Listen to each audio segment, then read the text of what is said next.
Oi, pessoal, bom dia. A gente já vai iniciar para a gente cumprir o horário, a gente conseguir cumprir todo o nosso cronograma.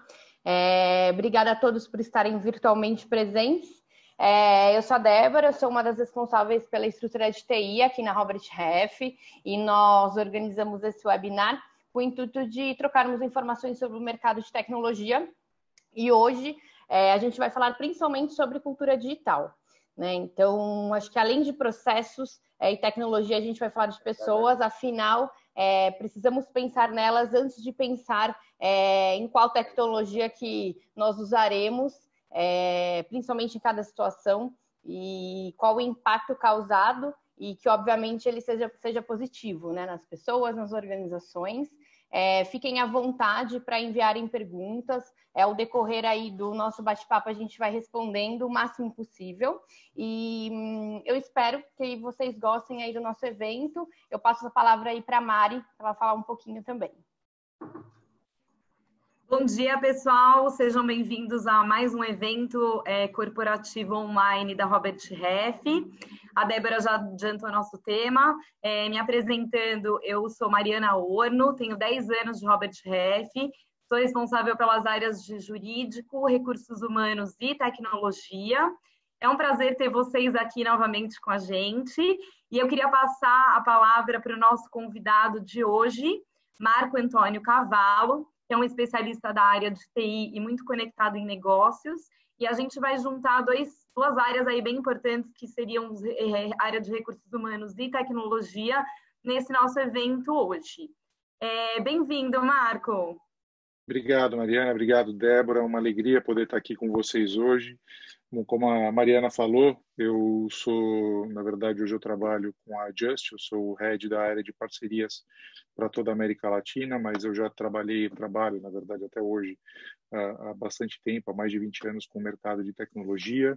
Eu, principalmente hoje com a parte de mobilidade, mas já trabalhei em empresas como Gartner, já trabalhei no Facebook, já trabalhei em empresas como Ariba, que hoje é do grupo SAP, diversas startups também. Eu sou administrador de formação, também tenho aí uma passagem pelo direito, uma tentativa, né? A Mariana sabe bem, mas me especializei em finanças e economia e diversos cursos na área de marketing, especificamente na área de marketing digital. Então, basicamente, esse sou eu. E também, entre outras coisas, um dos meus hobbies hoje, eu sou colunista para revista, né? Falar em revista hoje em dia é até um pecado. Mas para os sites da CIO.com, fui o primeiro brasileiro convidado a escrever para o site de fora sobre tecnologia e estratégias voltadas para os negócios, como bem disse a Mariana, e também para o grupo IT Media, que é um grupo mais conhecido aqui no Brasil. Perfeito? Está no mudo, Mari. Só um minutinho. Então, Marco, começando aqui, né, eu queria te fazer uma pergunta para a gente dar início ao nosso evento. Legal. A gente vive um mundo de tecnologia hoje, todo mundo falando em transformação digital, e no meio desse desafio a gente tem o Covid-19, a gente precisa das pessoas para manter as coisas aquecidas, os negócios aquecidos, a economia aquecida, e ao mesmo tempo a gente tem todas as empresas aí falando sobre questões de custos, como a gente pode melhorar isso, enfim. Como que você vê essas variáveis todas conectadas? Ou seja, como a gente pode extrair o melhor da tecnologia num momento como esse super desafiador para todos nós? Legal, esse é um ponto excelente, porque tem muito a ver com a fase que a gente está passando. E as empresas, elas têm uma mania de fazer uma estratégia errada quando abordam esse tema tecnologia para a sua parte interna. Elas conhecem muito bem o que está acontecendo no ambiente externo, mas muitas vezes elas pecam quando a gente fala na questão interna. E qual que é o grande problema hoje das organizações? A gente sabe que o mundo digital é um mundo que não é mais algo simples, é algo exponencial. Eu até outro dia estava comentando com vocês que até para o pessoal que está nos ouvindo, para vocês conseguirem visualizar o que é exponencialidade, a gente pode fazer uma comparação rápida, que são 30 passos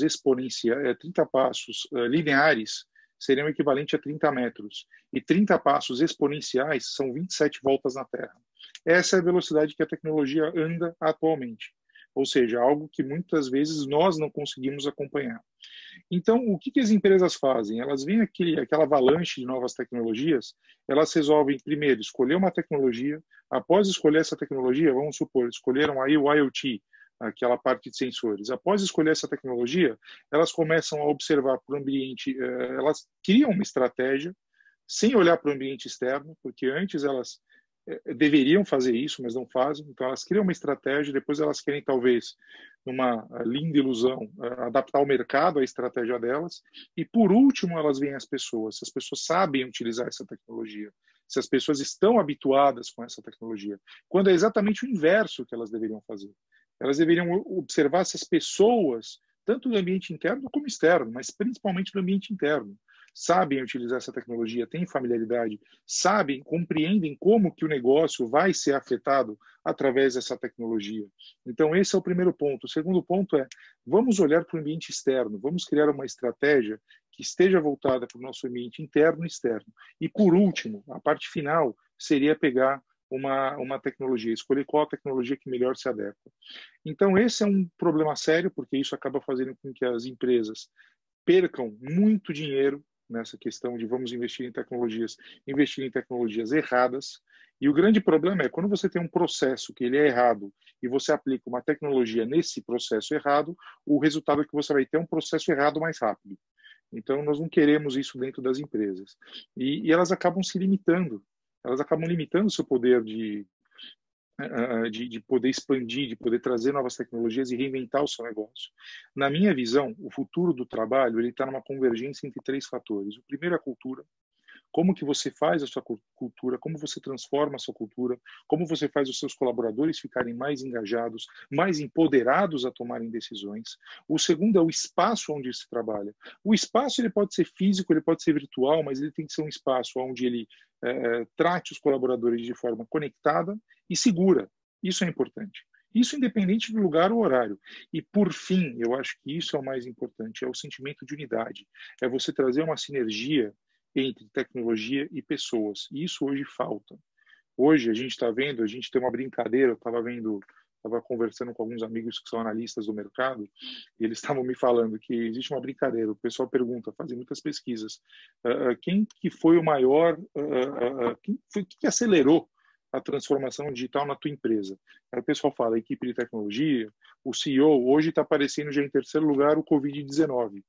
Então, é um ponto, é até triste, mas é uma visão até, de certa forma, positiva, porque o Covid-19 acho que abriu os olhos para as organizações entenderem que a tecnologia é algo importante, mas a tecnologia só é importante quando ela está alinhada com as pessoas. Então, basicamente, essa é a minha visão. E, Marco, você acha que nesse momento que a gente vive, né, de home office, principalmente home office forçado, tem alguma questão de dica que você poderia dar que seria aplicável no momento já, para que as pessoas pudessem se sentir mais confortáveis, linkando todas essas questões que a gente está falando? Olha, avanço na transformação digital, conecto essas pessoas com isso e tenho uma aplicabilidade que seja efetiva para o momento. Eu acho que o principal ponto é as pessoas entenderem que o fato delas não estarem no local físico, o que faz muita falta para muitas pessoas, eu particularmente adoro ir para o escritório, adoro ver os meus colegas, mas também já conheço, já estou acostumado a trabalhar num ambiente home office. Então eu acho que uma das coisas principais é a própria pessoa se policiar, é a pessoa tentar criar um ambiente dentro da casa dela, um espaço, por menor que seja um reflexo do seu escritório, para que ela possa produzir. O grande ponto que eu acho que talvez as organizações não entenderam ainda é que há produtividade no home office. É que existe isso. Se você estabelecer uma cultura, eu, por exemplo, hoje, posso falar da minha experiência pessoal. Eu acho que eu estou trabalhando cerca de 12 horas por dia, e só que com um sentimento até mais leve. Se eu tivesse no escritório trabalhando 12 horas por dia, no escritório a gente não consegue ficar mais do que 8 horas durante o dia, mas no meu home office eu consigo trabalhar 12 horas com um sentimento leve, porque eu saio, vou almoçar com a minha família, volto para o meu escritório, para a minha área que eu já deixei aqui com a minha cara, com a cara do meu escritório, faço as minhas reuniões, consigo fazer mais reuniões durante o dia, busco informações para saber como que eu posso ser mais produtivo. Eu acho que isso também é importante. As pessoas, mas isso também tem uma coisa que vem muito das empresas, tá? Então eu estou falando nesse ponto para o funcionário. para o profissional, repare um espaço na tua casa, saiba gerir o seu tempo, saiba se comprometer com o seu trabalho, crie atividades que vão ser produtivas para você e para sua empresa. Mas do lado da empresa, a empresa tem, e aí eu sou um cara que eu sou um pouco idealista, tá?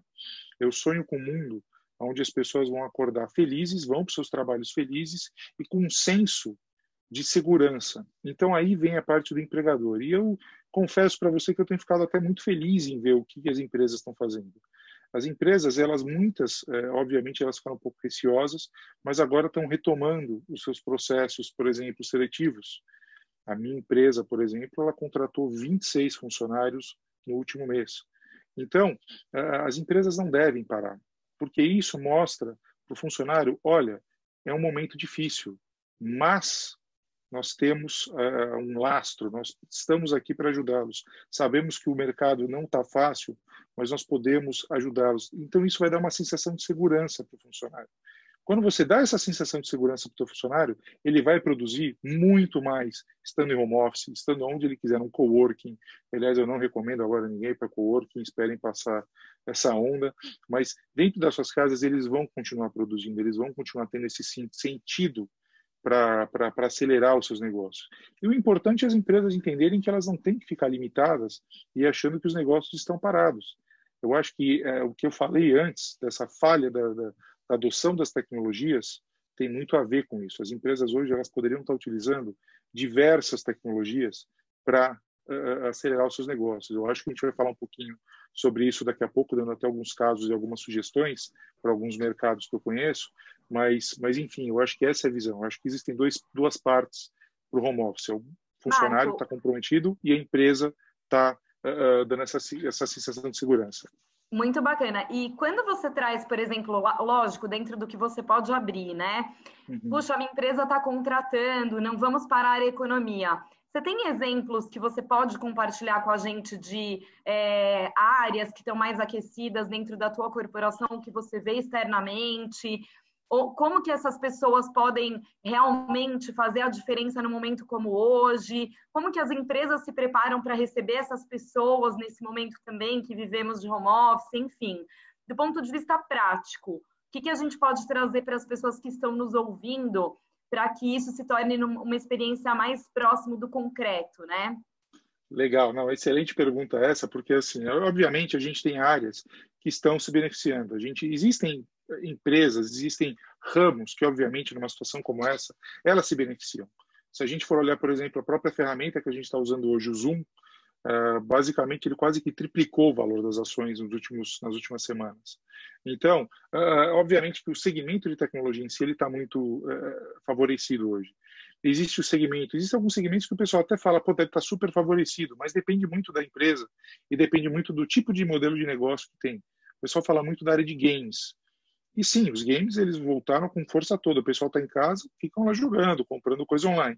Mas tem muitas empresas de game que não estão numa situação muito boa, porque elas sobrevivem, elas têm a maior parte da receita delas vindas de anúncios de terceiros. Outras que vivem de subscription. As que vivem de subscription estão agora nadando uma onda fantástica. As que vivem de anúncios, de usarem suas plataformas como anunciantes, elas estão morrendo.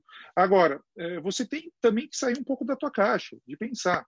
Eu falei para você, por exemplo, da questão do segmento automotivo. O segmento automotivo é um segmento que hoje ele peca por não ter muita tecnologia para realizar suas vendas. Dentro da minha empresa hoje, que é uma empresa que trabalha com... É uma empresa de SaaS, tá? É uma empresa de tecnologia, ela é de origem alemã, e ela trabalha com a questão de mensuração de campanhas mobile que hoje diversos advertisers têm. Trabalhamos muito em conjunto com o Facebook, com o Twitter, com o Snapchat, com o Google. Então, essas empresas, obviamente, estão crescendo.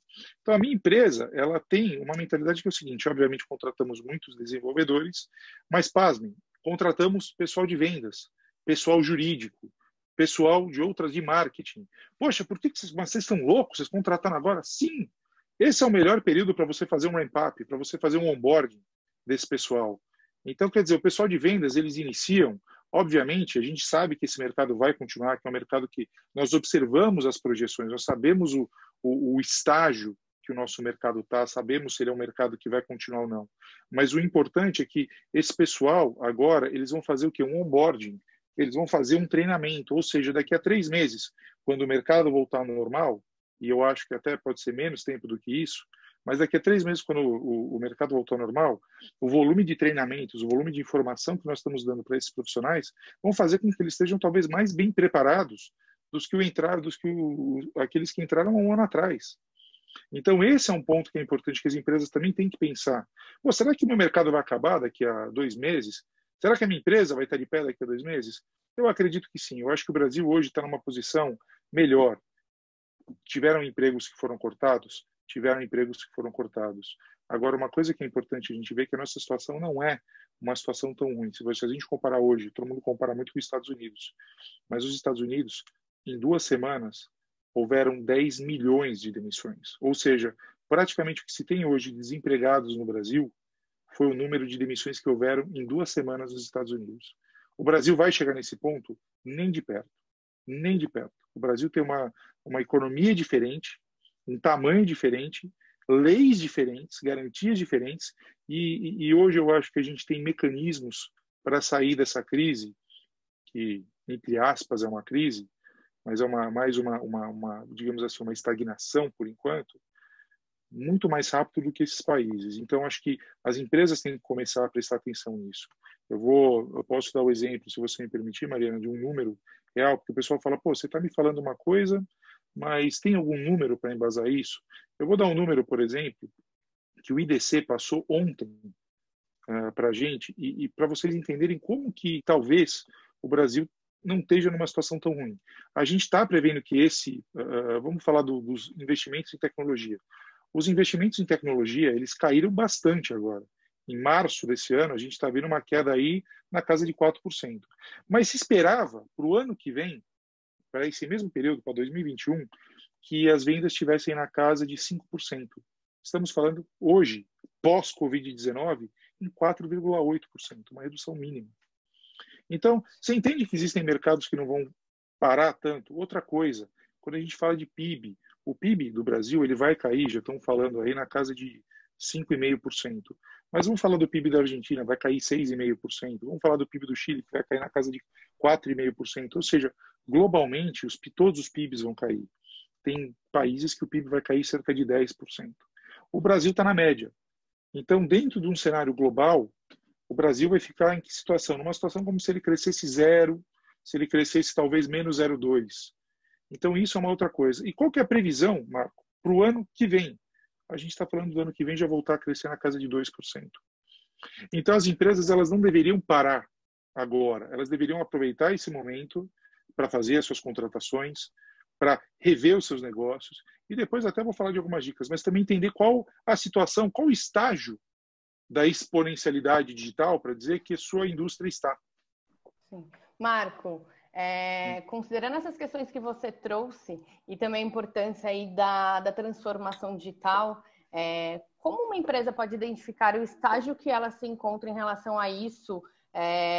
Enfim, quais estágios mesmo de uma transformação digital e como isso pode ser usado a favor das empresas hoje?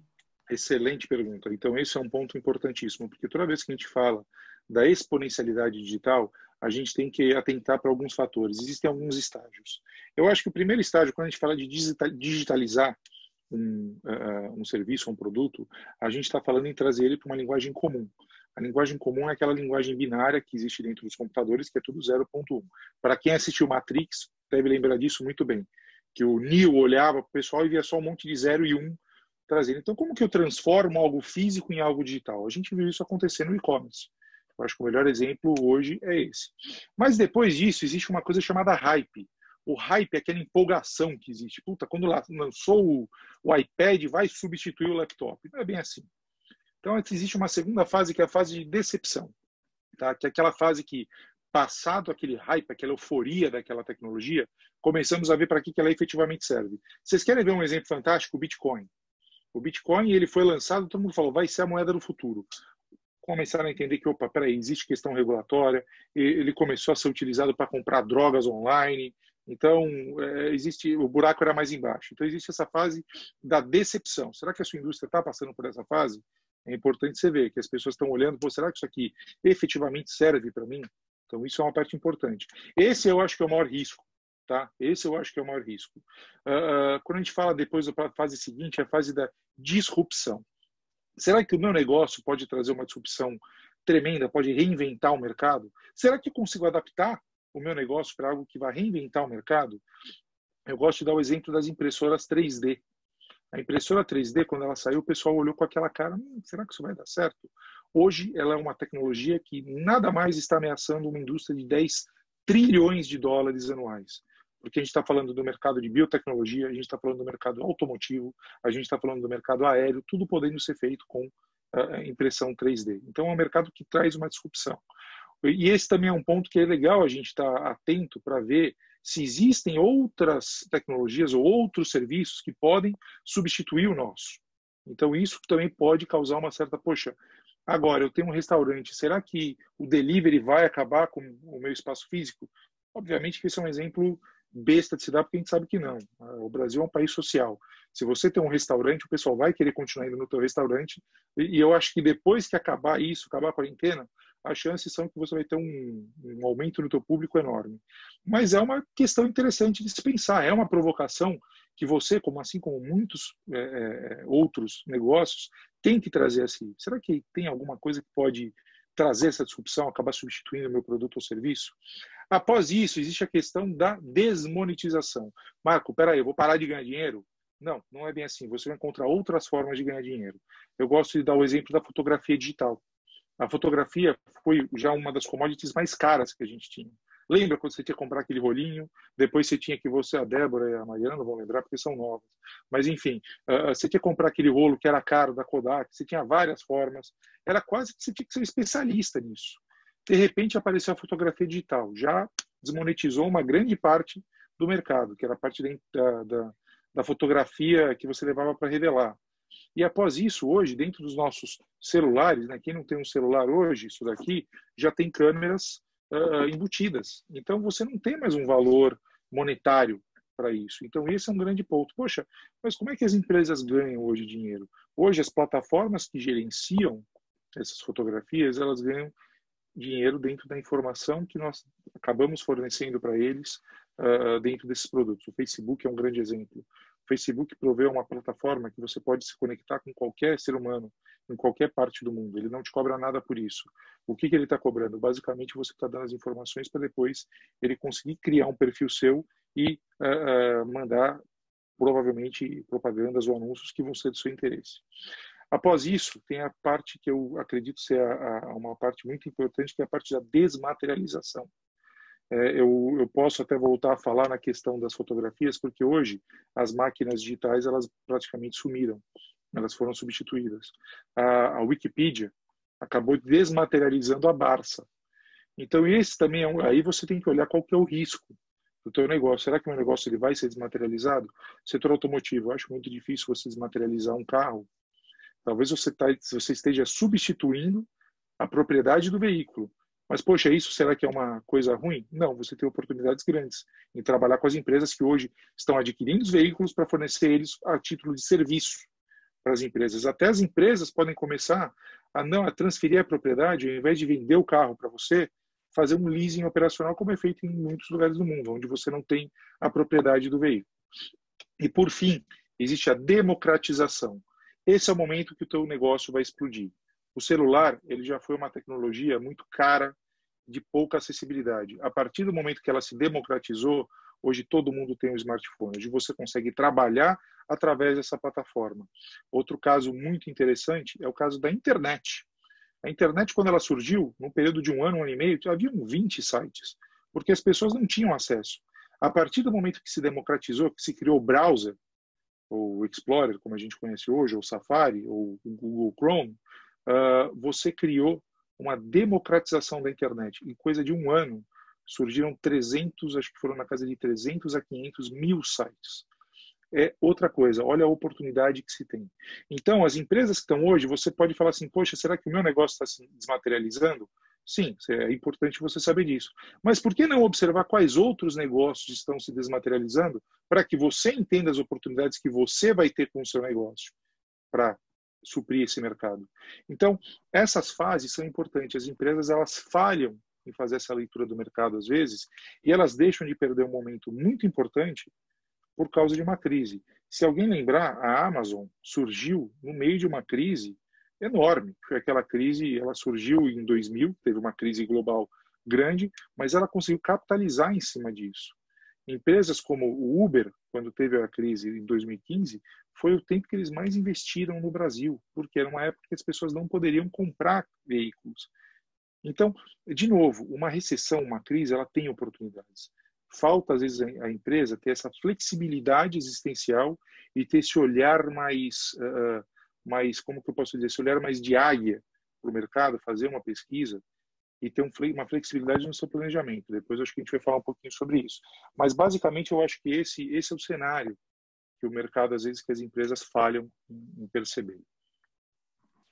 Legal, Marco. E falando um pouco de transformação cultural, né? Quando a gente fala de transformação cultural, a gente precisa de um tempo para os colaboradores das empresas perceberem essa mudança de mindset, porque é uma experiência e a sensação que esse colaborador tem em relação a mudei daqui para lá, né? Como é que a gente pode colocar isso conectado com a questão da transformação digital? Ou seja, eu tenho uma transformação cultural e eu tenho uma questão voltada para a tecnologia. Como que eu faço com que isso seja percebido de forma positiva para os colaboradores dessas empresas, né? Legal, muito bom. E eu vou até eu vou até desconstruir um pouco uma coisa que você falou. A transformação digital. A transformação digital, ela é uma consequência da cultura digital. Então, a transformação digital, ela é uma consequência, ela não é um fato. Depois, até só, se você me permitir, eu estou vendo que o pessoal está fazendo algumas perguntas aqui no chat. Depois, no final, a gente vai responder todas elas, tá? Mas só para deixá-los aí sobre aviso. Mas, vamos lá. As empresas, elas têm que primeiro estabelecer uma cultura digital. Como que eu faço uma cultura digital? Pô, Marco, já estou aqui no Zoom, já estou em home office, pô, já sou um cara que tem uma empresa, já tem cultura digital. Não. Muito pelo contrário, isso aqui é só uma pontinha da ponta do iceberg.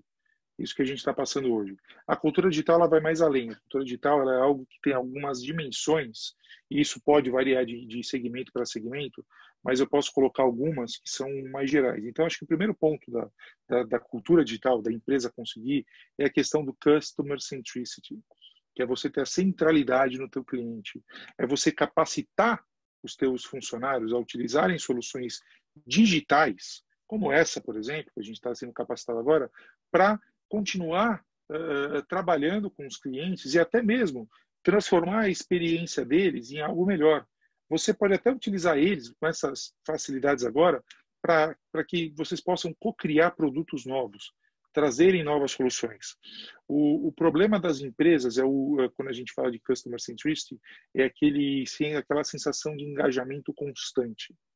A sensação de engajamento constante, do medo de errar, faz com que as pessoas elas acabem por inibirem as suas ideias, inibirem a inovação. Então, esse é um primeiro ponto. O segundo ponto é colaboração. E eu falo assim, se eu pudesse falar 27 vezes a palavra colaboração, eu falaria, porque colaboração é algo essencial. Colaboração quer dizer o seguinte, é você entender que a sua área, a área de vendas, não pode estar brigando com a área de marketing. A área de marketing tem que saber que ela depende da área de operações e que a área de operações tem que saber que a área financeira é um pedaço muito importante. Quando você tem essa colaboração, todo mundo fica em linha, todo mundo sabe, conhece e tem a mesma visão sobre o negócio. Isso não acontece. Eu não vejo empresas estimulando hoje a colaboração entre os seus funcionários. Muito pelo contrário. Aquela mentalidade idiota dos anos 80, do Jack Welch, por exemplo, que ele gostava de falar, vamos fazer o seguinte, vamos falar sobre resultados. Então, teve resultado hoje? Maravilha. No final do ano, a gente pega os caras que produziram, os 10% que menos produziram e faz um layoff. Aí a gente mantém o balanço nos nossos livros. Isso é uma idiotice. Isso é uma besteira sem tamanho. Resultados são importantes? Sim. A gente tem que estar atento aos resultados, inclusive o Alexandre fez um comentário aqui, que existe uma questão da meritocracia dentro dessa questão que a gente está passando hoje, que eu acho muito interessante. Realmente, as pessoas conseguem ver mais os resultados que estão sendo colocados na mesa por cada um dos funcionários. Mas a questão política, ela não tem que ser uma questão ruim. Eu acho que a questão política tem que ser uma questão realmente de colaboração. Então, eu falo que a colaboração é importante. Então, você criar uma estrutura que favoreça a colaboração, que favoreça o contato, e não a competição, é algo muito importante. Competição, especialmente para os gestores de vendas que estão aqui nos assistindo, pessoal, eu sei que às vezes isso é algo amargo de se escutar. Eu, como gestor comercial, já fui gestor de marketing, já fui gestor de várias áreas, posso falar isso para vocês. Já cheguei a ter 42 funcionários embaixo de mim. Aquela frase que se diz, uma competiçãozinha saudável faz bem. Nenhuma competição é saudável. Isso faz bem para o gestor, não para a equipe. Você cria um ambiente tóxico e que não favorece a colaboração. Então, estou tentando desconstruir isso. Então, a colaboração é algo extremamente importante. Inovação. A inovação é importante. A inovação é o que faz a tua empresa andar para frente. A inovação ela tem que ser estimulada pelos seus funcionários, não inibida. E como que você faz isso? Marco, o meu funcionário está errando numa coisa aqui. Perfeito, ele está aprendendo. Esse é o efeito Mário Bros. Quando você olha, quando eu falo efeito Mário Bros, parece idiotice, é uma coisa de um jovem nerd dos anos 90, mas o que é o efeito Mário Bros? Quando você passava de fase no Mário Bros, você ficava feliz, você comentava isso na escola no dia seguinte. Você não ficava comentando como que você falhou, como que você errou, mas você aprendia como passar de fase, você ajudava os seus colegas a eles passarem dessa fase também. Esse é o efeito Mário Bros. Essa é a inovação. É isso que acontece, é não ter medo de errar. Em 1967, se eu não me engano, fale engano aí talvez o ano, mas foi nos anos 60, no final dos anos 60, o Watson Jr., o filho do fundador da IBM, filho ou neto? Não, filho. Watson Jr. era o filho do fundador da IBM. Sabe o que ele fez quando um funcionário causou uma perda de $500 mil para a empresa, valores atuais quase 10 milhões de dólares? Um jornalista, talvez procurando alguma matéria um pouco mais sensacionalista, perguntou para ele, o que você vai fazer? Você vai demitir o cara? A resposta dele foi icônica, transformou a cultura da empresa. A resposta dele foi assim, o quê? Agora que eu investi $500 mil na educação dele, é isso que tem que se pensar. Falhas são educações. Se você desestimula, se você traz medo para a tua equipe de errar, mesmo no ambiente como o atual, você está matando a inovação da tua empresa. Então, isso é uma coisa. Mentalidade digital. O que é a mentalidade digital? Não é o cara ser um cara digital, o cara ficar lá só no Facebook. Não é isso. Mentalidade digital é como as pessoas podem utilizar as ferramentas digitais para avançar o negócio. Tá? Como que eu posso trazer inovações para a minha empresa que eu possa avançar o negócio? E a empresa tem que estar aberta a isso. Caso lindo é o caso da Kodak. No final dos anos 70, chegou um cara lá com a foto digital para apresentar com equipamento de fotografia digital para apresentar para o board. A reação do board foi duas. A primeira foi rir, porque a qualidade estava péssima da imagem, e a segunda foi falar, você está louco, a gente vai canibalizar nosso próprio mercado. Mas tranquilo, patentearam a tecnologia, ganharam muito dinheiro com isso por 10 anos, após 10 anos, 2 anos depois que quebraram a patente, a empresa quebrou. A empresa não soube aproveitar uma inovação que foi trazida por um próprio profissional. Então, isso é importante. Agilidade e flexibilidade. Tem que se ter os dois ao mesmo tempo. Tem que saber mudar e se adaptar às novas condições de forma ágil e de forma rápida. Tá? Então, isso é uma coisa muito importante e as empresas também pecam nesse assunto. Por quê? Sabe o que o executivo comercial ele faz? Ele não trabalha com cenários. Ele trabalha com um cenário único. Opa, o Q2 vai ser um crescimento maravilha. Mas e se aquele crescimento não vier? O que eu vou fazer? Foi o que aconteceu agora. Por isso que as empresas basicamente estagnaram a sua área de vendas. Por isso que o RH acabou parando os processos de contratações. Eles não têm esse planejamento. Eu acho que isso vai ser uma lição muito legal que a gente vai aprender agora para frente. É trabalhar com conjunturas diferentes. Com plano A, com plano B e com plano C. Então isso é importante. Cultura aberta. Quando eu falo de cultura aberta, eu não estou falando daquela parte mais legal e mais divertida, que é a inclusão. Não. É você entender que existe um ecossistema. E abrir a sua cultura para que os teus parceiros venham trabalhar contigo, para que eles venham desenvolver e trabalhar e aproveitar as oportunidades que o mercado pode trazer. Eu vejo isso acontecendo agora de forma maravilhosamente bem. Forçada, mas de forma muito bem. Eu vejo restaurantes se aliando a empresas de entrega de food delivery. Eu vejo concorrentes se aliando para poder sobreviver e passar por essa fase e até mesmo crescer, porque depois acho que vai ter... eu vi 2 empresas agora, que saiu recentemente, eu acho que isso foi muito legal. Uma empresa colombiana, que é de entrega de alimento, está se unindo, está fazendo um merge com o iFood para que eles possam ter mais força na América Latina. Muito importante. E, por fim, decisões baseadas em dados.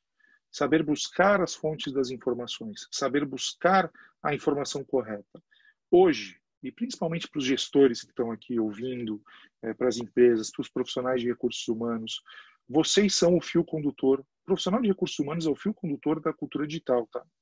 Não é a área de tecnologia, é a área de RH, é a área de comunicação, porque é essa área que vai fazer com que a cultura da empresa mude. E mais importante é a participação do CEO. O CEO é o cara que tem o poder de mudar uma cultura. Então, se hoje você está vendo que a tua empresa não tem esses itens, por favor, os aplique. Se você for o CEO, adote-os e com a ajuda de RH, obviamente com a ajuda do pessoal de tecnologia, porque o pessoal de tecnologia vai trazer as ferramentas e vai, até em alguns aspectos, capacitar o pessoal a utilizá-las, essas ferramentas. Tá? Então, adote essas ideias, porque isso pode mudar a tua empresa de uma forma que é extremamente saudável. Se você, às vezes, tem medo de canibalizar o teu mercado, tenta lembrar que para hoje você ter esse aparelhinho maravilhoso que não está aparecendo aqui, mas é um smartphone, tá? Eu esqueço que eu coloquei aqui o background, mas que hoje, para a Apple ter o smartphone do jeito que ela tem, ela teve que matar o iPod. Hoje o iPod não existe mais, ela concentrou tudo num aparelho só. Então o iPod também é uma questão de um mundo digital que desmaterializou e agora está unificado em um produto. Então, às vezes, tenta pensar um pouquinho além do que parece que o mercado está tendo. Falei bastante, Marco, né? Não, na verdade, eu acho que está super interessante. Até vou agregar mais uma pergunta para você. Vamos pensar, a gente falou de conceitos, alguns mais básicos, outros mais arrojados dentro desse universo, né? Uhum. Mas vamos pensar aqui para agregar valor para uma pessoa que esteja nos assistindo, por exemplo, ou até mercado que esteja no estágio muito além do que a gente está falando. Qual seria o teu principal conselho para que essa pessoa consiga vislumbrar todas essas questões positivas e gire o negócio dela, depois envolvendo a área de criação, envolvendo a tecnologia que ela começar, o RH, como é que você comentou, por onde você começaria? O que você faria? Qual seria o primeiro passo de tudo isso? Eu acho que a gente tem que começar exatamente pela questão cultural, tá? Eu acho que a questão cultural, ela tem que ser isso, tem que ser estimulado pelo próprio RH. Então o RH agora, ele tem uma oportunidade. Ele não está percebendo, mas, por exemplo, o local de trabalho, o home office e a cultura que se pode ter com as tecnologias digitais é algo extremamente importante, porque isso pode mudar a forma. Eu acho que o RH agora tem uma chance assim, fantástica de ver como as pessoas produzem home office para que se estimule mais isso. E o RH ser um condutor de uma, não vou dizer de uma redução de custo, mas de uma otimização do custo, que é uma coisa que muitas vezes a gente não ouve o RH fazendo. Faz mais do que a gente imagina. Mas às vezes a gente não ouve isso. Outro ponto, se eu for falar para vocês de algumas recomendações que eu teria, para, por exemplo, pessoal geral, executivo de negócio, o pessoal que está lá na linha de frente da porradaria, faça o planejamento de cenários. Comece a instituir isso num processo formal, fazer isso no seu planejamento, apresente isso para o seu gestor. Eu acho que você vai fazer uma coisa que hoje é essencial no mercado e não se tem muito. Você vai fazer uma coisinha chamada gestão de expectativa. Hoje as empresas falham nisso, gerência de expectativa, tanto do seu gestor, dos seus clientes, dos seus pares. A gente gera expectativa o dia inteiro. Eu estou gerindo a expectativa do meu filho, da minha esposa, da minha empresa, dos meus gerentes, dos meus funcionários. Então, gestão de expectativa, isso vai ajudar muito. Outra coisa, os objetivos da transformação digital, eles podem ser mais relevantes do que nunca. Entenda como que você pode aplicar isso ao teu negócio, tá? Mais uma coisa que é importante, busque plataformas modernas, mas que você saiba utilizar.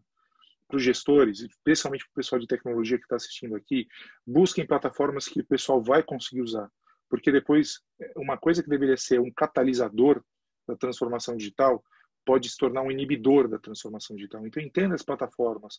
Tragam plataformas hoje, por exemplo, a gente tem que ter plataformas baseadas na nuvem, porque a gente sabe que primeiro você montar uma infraestrutura é algo muito caro e hoje não é prático para os tempos atuais. Tá? Então, eu acho que isso é importante. Vocês também podem ajudar a realinhar alguns trabalhos dentro disso daí.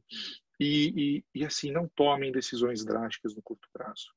Entendam os efeitos que isso vai ter dentro da tua empresa.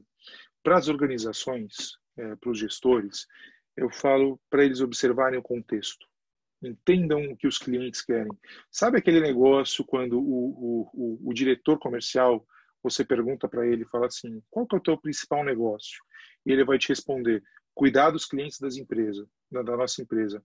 Mentira. Quanto tempo faz que ele não vai visitar um cliente? Então, eu acho que você tem que começar a entender o contexto. Esteja mais no chão, faça a sua parte gerencial. A gente entende o impacto estratégico que esse pessoal tem para a empresa, então isso é importante. Muitas linhas de negócio estão passando por um momento que é delicado. Entenda isso, entenda essa tua linha de negócio, tem essa situação delicada, entenda o contexto e não tome decisões drásticas no curto prazo. Eu acho que foi uma coisa que a gente falou, quando começou o movimento do coronavírus, tiveram empresas que já fizeram aqueles layoffs. Eu acho que isso é um pouco oportunista. Isso não soa bem nem para o mercado, nem para a empresa. Porque, para que vai fazer um layoff agora? Outra coisa, tente se reinventar. Eu brinco, eu falo que, poxa, principalmente o mercado, por exemplo, mercado de imóveis. Por que vocês não estimulam, não fazem promoções? Porque o mercado de imóveis está sendo altamente, o varejo que vende imóveis está sendo altamente impactado, porque as pessoas não estão indo na loja. Eu vi grandes home centers fechados. Por que vocês não fazem campanhas online para home office? Eu tenho um espaço aqui na minha casa, mas eu conheço no mínimo 3 dúzias de pessoas que não tinham isso e tiveram que se virar agora. Sabe? Crie algo assim. Exato, crie. Então, o pessoal poderia criar isso. Não só você vai estar estimulando o teu mercado, ou pelo menos ganhando sustento para a sobrevivência do mercado agora, da tua área, da tua empresa, por esse período, mas você está descobrindo uma coisa nova. Tem uma empresa, obviamente não posso citar o nome aqui, mas ela está fazendo isso no México e está ganhando fortuna. Está faturando mais do que antes. Está alugando móveis para o pessoal colocar em casa. Então, isso é uma opção. Mercado de veículos. Mercado de veículos, imagina hoje, com uma convergência de tecnologias, e isso é importante, essa palavra. Entenda que uma tecnologia isolada não vai fazer muita coisa. Você tem que convergir as tecnologias. Mas pensa, por exemplo, em você fazer um tour virtual via um drone, mandando um óculos de realidade virtual, onde a pessoa vai usar o iPhone dela para ver o carro, baixando um app, e você vendendo, dando uma experiência quase que em 3D para a pessoa. Isso aí, no mínimo, vai atrair muita gente para conhecer o teu carro, o teu modelo, a tua concessionária. Então, existem formas da gente usar a tecnologia.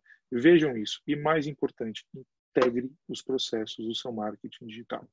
Tá? Você tem que saber, de forma perfeita, os estágios de geração de lead, educação, apresentação e fechamento de negócio. Na era digital, isso é extremamente importante. Na era que a gente está passando agora, isso é vital. Então, essas são algumas dicas práticas. A gente tem casos, obviamente, de empresas que estão crescendo, as empresas de telecom, elas estão crescendo. Notícia fantástica que eu vi ontem, as áreas de varejo estão com basicamente 7 mil vagas abertas para contratar pessoal pelo aumento que se teve. Então, vamos tentar olhar as coisas de um ponto de vista mais positivo. A gente vai precisar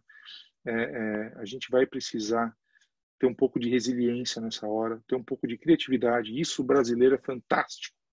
O brasileiro é o povo mais criativo. Ontem, se você me permitir 2 minutinhos para contar essa história, mas ontem eu recebi um vídeo no meu celular, que eu juro por Deus que eu devo ter visto umas 4 vezes. As 4 vezes eu ri sem parar.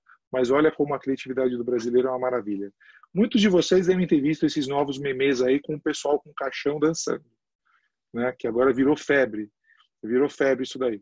Enfim, tem uma empresa de Santa Catarina que se chama Zarp Compras, que é uma empresa que eles vão comprar os produtos para você e entregam na sua casa. Enfim, eles pegaram o pessoal deles, colocaram todos com máscara, óculos e com as caixas de entrega dançando igual o pessoal do caixão. Isso foi veiculado na televisão, tá? Gente, eu não sou de Santa Catarina. Eu jamais conheceria essa empresa. Eu tenho certeza que essa empresa, na próxima semana, vai ser a mais comentada do Brasil. Então, olha a criatividade que o pessoal teve. Esses caras vão crescer, assim, é uma brincadeira, mas eles vão crescer de forma exponencial também. Então, esse é o tipo de coisa. Vamos ser criativos. Vamos ser menos pessimistas. Vamos entender que sim, é um momento adverso. Mas nós podemos passar por ele, nós devemos passar por ele e capitalizar em cima das oportunidades que ele está trazendo. E existem oportunidades para todos os segmentos. Para todos. Se você tem um segmento agora que você está pensando em, vou congelar a contratação ou vou reduzir pessoal, não faça isso. Não faça isso. Aproveite esse momento para capacitá-los. Eu vi ontem um microempreendedor, um pequeno empreendedor, na verdade não é tão pequeno assim, mas ele tinha conquistado um sonho dele no final do ano passado de comprar um Porsche. Ele vendeu o Porsche para poder segurar o pessoal por mais 2 meses, para poder pagar os salários e tudo mais.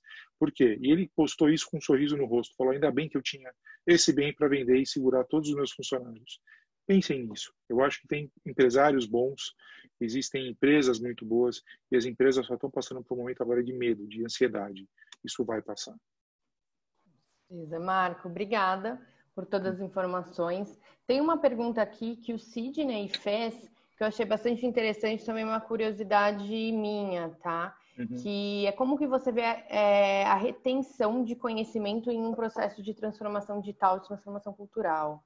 Muito legal. Isso é um ponto extremamente importante, porque eu acho que o conhecimento ele não é mais estático, ele é dinâmico, tá? Então, a gente falar da retenção hoje é uma coisa... isso é uma coisa que eu acho engraçado, né? Porque o pessoal fala assim, se eu pensar na minha época, como que eu retia informação? Eu pegava aquela informação, imprimia aqui, pegava um papel, guardava e arquivava. Hoje, a nuvem, ela funciona como uma extensão da tua cabeça, tá? Então, assim, hoje a retenção, hoje você tem cursos que você consegue deixar online para a pessoa ver e rever. Então, a retenção, na verdade, ela está vindo com o conhecimento da transformação digital, ela está vindo com a prática. Tá? Então, eu acho que esse é o principal ponto, a gente colocar em prática esses itens. Mas quando a gente fala de um conhecimento mais teórico, ficou muito mais fácil com a nuvem. Hoje, foi o que eu falei, a nuvem ela funciona como uma extensão do teu cérebro. Você precisa de uma informação, você vai lá no diretório da tua empresa, você pega, ela está lá. Então, eu acho que, na verdade, a transformação digital, ela capacitou as empresas a distribuírem mais informação. As pessoas conseguirem ter mais informação. E o ponto é, a transformação digital fez com que você não precise reter só esse conhecimento, mas que você possa acessá-lo a qualquer momento. Então, acho que isso é um ponto importante. Quando a gente fala da retenção do conhecimento, hoje a gente tem que deixar de reter o conhecimento e entender que ele está disponível, até mais conhecimento do que a gente tinha antes, está disponível de forma online com a capacitação que a transformação digital trouxe para nós. Faz sentido para vocês? Com certeza. Marco, para a gente deixar uma mensagem, a gente está chegando aí aos 10 minutos finais, né? Para a gente deixar uma mensagem para resumir tudo isso e até uma mensagem positiva aí para o nosso... Deixa só, se eu puder, várias, né? Mas se eu puder só responder, tem uma pergunta que o Júlio fez aqui, claro. Eu vi agora há pouco, que é, na minha visão, o quanto as empresas no Brasil estão preparadas para a transformação digital em termos de cultura, processos de adoção pelo C-Level. Excelente pergunta, e vou dizer o seguinte, estão muito, muito deficientes ainda, tá? Muito deficientes. Por quê? Exatamente por essa questão. Existe uma metodologia do Gartner, eu sou suspeito para falar porque eu adoro o Gartner, sou um fã deles. Existe uma metodologia que chama-se Hype Cycle, que é do lançamento de uma tecnologia, ela vai crescendo, você tem aquele pico de expectativa, começa a fase de decepção e ela entra numa convergência estável. Tá? No Brasil, isso acontece de forma muito mais rápida. A nossa curva é muito mais rápida. Por quê? Nós demoramos para lançar um produto no Brasil, uma tecnologia. O cloud computing quase morreu no Brasil por causa disso. Tá? Então, nós pegamos muitas percepções de outros países. Fazendo isso é uma coisa errada. Nós temos que sempre adaptar as tecnologias para a nossa realidade. Então, esse é o ponto número 1. É entender como que aquela tecnologia pode trabalhar para a nossa realidade e não para uma realidade norte-americana, para uma realidade europeia, para uma realidade na Ásia-Pacífico. Não, é como ela pode trabalhar para a gente. Então, esse é o ponto de tecnologia. Na questão cultural, eu vejo já um pouquinho de avanço. Eu vejo um pouco de avanço porque as empresas começaram a querer entender que, poxa, a transformação digital é uma consequência da cultura digital. Então, como que eu posso fazer isso? Hoje eu vejo a linha de decisão do profissional de RH muito maior, a linha de decisão do profissional de marketing extremamente maior, porque hoje eles têm que decidir sobre tópicos de tecnologia, que era uma coisa que eles não precisavam fazer antes. Então, hoje, isso é um ponto que já começa a ser mais saliente nas empresas. A adoção do C-Level. Esse ainda é um desafio, mas eu percebo que muitos C-Level, eles não só estão adotando a mentalidade digital, a cultura digital, mas também se envolvendo nesse processo. E isso é importantíssimo, tá? Isso é muito importante, porque eles também são parte desse fio condutor que vai mudar a cultura da organização. O problema é que tem empresas que são extremamente tradicionais, essas empresas têm um pouco mais de deficiência, mas eu vejo que na vasta maioria o próprio C-Level tem essa iniciativa. E quando eu falo da iniciativa, não é simplesmente você virar e falar assim, olha, eu quero que daqui a 2 anos 20% da minha receita venha de meios digitais. Não é isso. É você entender os processos da tua empresa, é você entender junto com RH, com operações, com marketing, com vendas, como que esses processos podem ser e como que você pode transformá-los para que seja algo mais rápido, mais ágil e que tenha maior valor para o mercado. Então, eu ainda acho que é um desafio aqui no Brasil, mas eu vejo o Brasil avançando aos poucos, não tão rápido quanto eu gostaria de ver. Desculpa, gente. Eu tinha visto essa pergunta, acho que é importante Imagina, é super agregador. Então, Marco, eu queria trazer os momentos finais aí para a gente. Queria saber quais são os seus insights finais aí para a gente fechar o nosso evento. E depois eu passo a palavra para a Débora para ela também fazer esses comentários finais e a gente passar para os agradecimentos mesmo. Pessoal, finalmente, acho que eu posso falar para vocês é o seguinte, tenham resiliência, tenham paciência, é um momento de ansiedade, é um momento de até um certo medo, mas entendam que a humanidade, o ser humano, ele tem um fator que é muito legal. O ser humano, ele consegue se adaptar. Ele tem essa capacidade. Acho que é o único animal que tem uma capacidade plena de adaptação. Então, eu acho que sim, é um processo que nunca é fácil, é um processo doloroso, mas é um processo de crescimento. Eu acho que o mercado e as pessoas vão sair muito maiores dessa fase. Existe aquela analogia que muita gente faz, que é o crescimento da lagosta, né? Que a lagosta, quando ela cresce, ela tem que ir para debaixo de uma pedra, ela tem que arrancar sozinha aquela casca dela e esperar crescer de novo. É um processo extremamente doloroso, mas é um processo que faz ela crescer. Então, nós temos perspectivas que são boas, temos perspectivas pessimistas e otimistas. O problema é que existe um meio termo lá. Então, a gente tem que saber, eu acho que o principal desse momento é sabermos ser realistas sem ser pessimistas e sermos otimistas sem ser levianos. Então, eu acho que esse é o problema. E para as empresas, não parem seus processos. Nem de vendas, nem de marketing, nem de contratação. Saibam aproveitar esse momento. O processo de contratação que eu tenho visto dentro da minha empresa, do meu caso real, é um processo que a gente contrata agora, capacita a pessoa, contrate pelo soft skill agora e dê a capacidade técnica para essa pessoa nesse período, que vai demorar 2 meses, 3 meses. Após isso, você vai ter um profissional fantástico, bom em soft skills e que vai saber a parte técnica. Hoje as empresas elas contratam pelo hard skill e demitem pelo soft skill. Faça o contrário agora se você é um líder de RH. Então, basicamente, acho que minhas considerações finais são: fiquem positivos, vai tudo passar e vai tudo não voltar ao normal, vai tudo ser melhor. Marco, muito obrigada, viu? É muito bom, na verdade, além de fazer um evento, a gente ter essas vibrações positivas. Eu acho que é importante para a gente também se manter são, né? E agradeço muito você pela participação, disponibilidade, engajamento. Foi muito Alegria. bom te conhecer. Obrigada mesmo. Agradeço todo mundo que participou. Ao marketing que proporcionou, né, esse evento para a gente. E, bom, coloco todos à disposição, tanto a mim como a Mariana, o Marco, vocês podem ficar à vontade se precisarem entrar em contato conosco via LinkedIn, nossos e-mails pela Robert Half mesmo, é fácil achar a gente. E, mais uma vez, muito obrigada. Eu que agradeço, para mim é uma oportunidade muito legal, agradeço a Mariana, agradeço a Débora pelo convite, para mim é uma alegria poder estar aqui falando com vocês, que são profissionais fantásticos. Também é uma alegria poder estar fazendo isso junto com a Robert Half, que é uma empresa que eu conheço, admiro e respeito, já tive excelentes experiências com vocês. Então, enfim, estou à disposição também para vocês. Muito obrigado. Obrigada. Até mais. Obrigada, Tchau, tchau. gente. Um abraço. Tchau. Obrigado, Tchau, pessoal. tchau. Tchau, tchau.